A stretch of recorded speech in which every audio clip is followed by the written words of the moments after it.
So here we go. Welcome to another video. Today I'm joined by Gregor MacGregor, the man who covers all things Bristol City, as we get some insight and the lowdown on Town's new loan signing, Tyreeq Bakinson, who joined on loan from Bristol City for the rest of the season with an option to buy.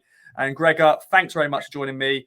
What can we expect from this new signing for Town? And is it a good signing for the Blues?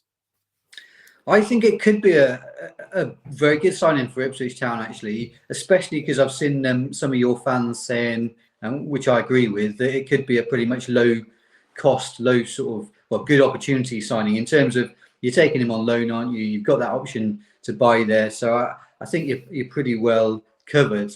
And as for Bakinson himself, I like him as a player. I think he does have a few limitations, which we'll come on to.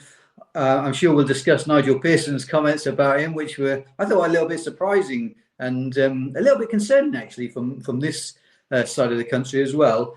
But we'll come on to that. But yeah, in terms of a player, I mean, he's played in central midfield most of the time at Bristol City. He's 6'3". He's rangy. He's got a physical element to his game. I didn't think he was quite ready for Championship football when he played. He sort of had a breakthrough season last year, really, under Dean Holden. And he was actually the big surprise down this way when Dean Holden took over in the summer. And they'd signed Joe Williams over here, but he was injured. And it meant that there was an opportunity for someone to come in. And it was Tyreeq Bakinson who got the nod in pre-season. He played well then. And he was basically stationed just in front of a back three as a defensive midfielder, or the holding midfielder, as you like. And he did pretty well, and he kept his place in the team. And actually, that team did very, very well under Dean Holden at the start of the season. They won their first 4 or 5 games, and things fell apart when injuries started to hit the side later on in the season. But they played some brilliant football, actually. Some of the best football I've seen in my time covering Bristol City at the beginning of that season. And Bakinson was a big part of that. And I think it sort of the system suited him. And I think that's going to be key for you guys and how you use him. I don't think he suits certain formations, certain roles. And you'll tell me more on this, Ross, how has Kieran McKenna been setting his side up? It looked to me like a three at the back. Yeah. So ideal. 3-5-2, 3-4-1-2, something like that, is it? Or something like that, yeah. Because he's still trying to know his team. He's only been here for a while, so I'm sure he's going to adapt his formation. But at the moment, it is 3 at the back. It sounds like Bakinson could fit that defensive role very much. So yeah, I would see him filling one of those holding positions in front of your back three then. And I thought that made the most of him when he was playing in the side over here. He's, as I say, he's quite a big guy. He's got a long stride length. He's pretty good in terms of his pace is okay because of that stride length, I think. He's got a very nice passing range, especially long passing. He was very, very, very good at, and sort of in parcel with that, he's got a very good shooting ability from long range, and he's always scored goals throughout his career wherever he's been, which is a handy sort of attribute to have in central midfield. He'll give you something there.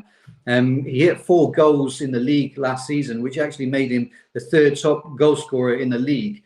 Bristol City did have a very bad season last year, should be pointed out, however. But he got several from distance. I remember him scoring his first one. I think it was at Barnsley. I think it was deflected. He scored a very nice long-range one against Sheffield Wednesday later on in the season in what was probably one of Bristol City's most crucial games. They really needed a result that day, and I think he scored a long-range one which set that up. And yeah, I can see he scored goals pretty much wherever. I watched him a bit when he was on loan at several of his other sides. He was out at Newport County with a guy called Antoine Semenyo this way, and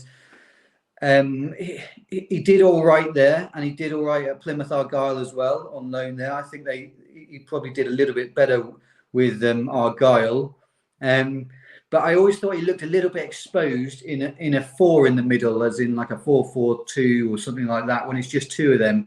And that's because in my opinion, is he doesn't always show the greatest intensity. He doesn't press maybe as much as other players would do. And maybe that's just not part of his game. But I think you do see a lot of holding midfielders in that kind of style. And I was thinking of similar players, and I would mention, I don't know if any of your watchers would know the likes of sort of Tom Huddleston over the years, the Tottenham and Derby midfielder, or William Carvalho, the Portuguese midfielder. He reminds me of those kind of players. Tall, physically imposing, can make a tackle because he's got that strength. But maybe a little bit more languid. You're not going to see him perhaps pressing all the time. That will be the job of other people. But he's got a lovely ability on the ball. He can make passes, can play short passes, long passes, and he's got a goal to his game. So I could see him being very good for you guys. That's very good to hear. And you've covered a lot of his strengths and weaknesses in that chat, really. But what other things can Town fans look forward to? And there's also talk he could possibly play centre half because he is 6'3". Is that potential there? I've seen some fans saying that. I think that would be a bold move from Kieran McKenna to do that, but I can see why some people might suggest that. I saw somebody being asked on social media that yesterday, and I saw a Bristol City fan saying, "Well, he doesn't tackle Bakinson," and if you look at his sort of tackles per 90 statistics, that's true. But for the modern centre back role, it's very rare that they actually do a lot of tackling. It's more about your positioning. It's about clearances. It's about reading the game and interceptions. And actually, that's an area where Bakinson does excel. Well, he does. He has done very well. He reads the game very well. I could see him certainly in the middle of a back three. I think he could do really well there because I think he could progress the ball pretty well from the back. So. It would be a bit of an experiment, obviously, because I don't think he's played there too much. But I could see the merits of it. He's certainly got some attributes that would help. As I say, he can run with the ball. He's a decent dribbler, and he can carry the ball good distances. He did get box to box in his time because he had to when he was at Bristol City. And as I say, it's just maybe a lack of intensity at times, and I think that kind of maybe hints at his character. When I've spoken to him in interviews and things like that, he's always a relaxed kind of guy, and maybe that's just part of his game. But we see that in certain players, and that's not going to work with some managers, but for others it will be. And he obviously wasn't what Nigel Pearson wanted over here, but I could see him working for other guys. And I know the other side of the coin is I know Dean Holden was a big fan of his, and certainly a lot of the academy guys were big fans of his, but it's just that Nigel Pearson doesn't seem to be. Yeah, let's get some context on that. Them quotes from Nigel Pearson, of course, speaking to you guys over there in Bristol, and he just said, "I'm not bothered." He's a player who fortunately just wants to play on his own terms, and well, he said he's not going to waste his energy on that. So some more context on that. Of course, he played a lot.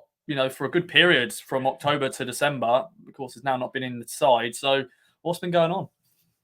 Yeah, I mean, the context is that Bristol City have had not the best season. They're going to be safe from relegation, and they probably would like to be higher up in the table, but they are in sort of a bit of a transition at the moment, obviously going from sort of more modern coaches like Lee Johnson and Dean Holden to sort of Nigel Pearson. And I wouldn't say he's old-fashioned by any sense, but he's certainly got his principles, and he's not willing to compromise on those at all. Whether that works out, we'll have to see. An example of that is he refuses to use the loan market whatsoever, and obviously for teams outside the Premier League, it does seem a little bit restrictive.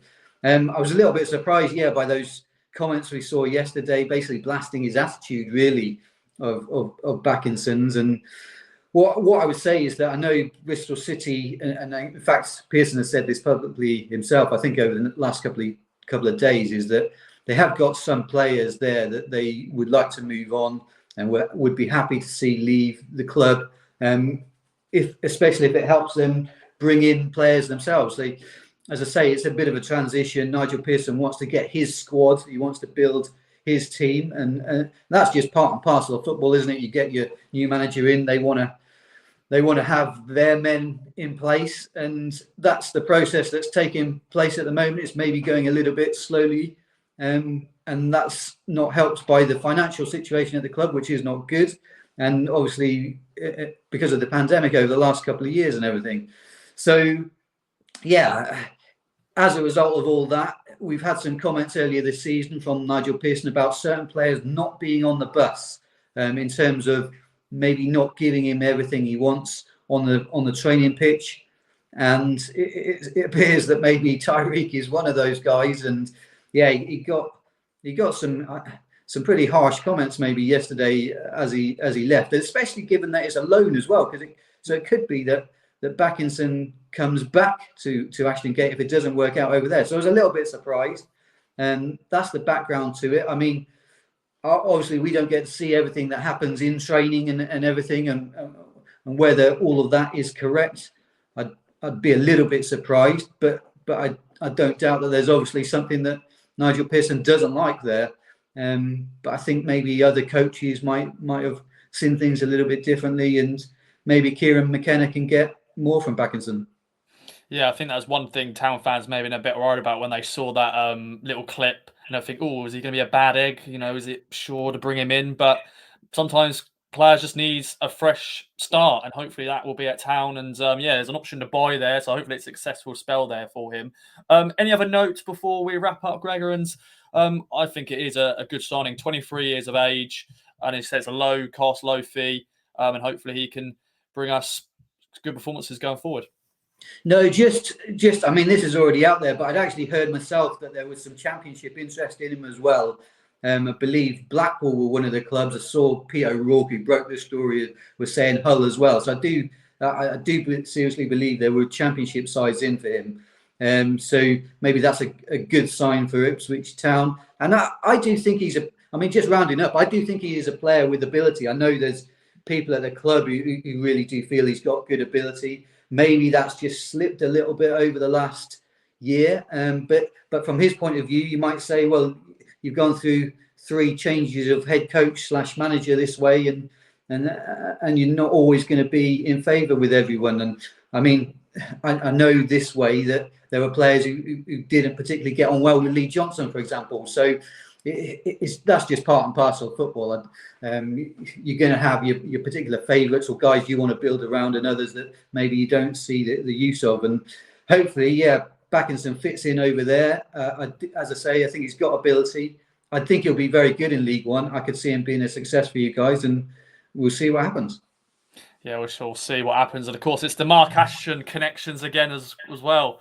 Bristol City and Ipswich Town fans have been clashing a little bit because of the Mark Ashton connections. But Gregor, thanks very much for joining me. And let us know in the comments down below your thoughts on what Gregor said, his insight and the lowdown on Town's new signing, Tyreeq Bakinson. We'll see you in another video very soon. Bye-bye for now.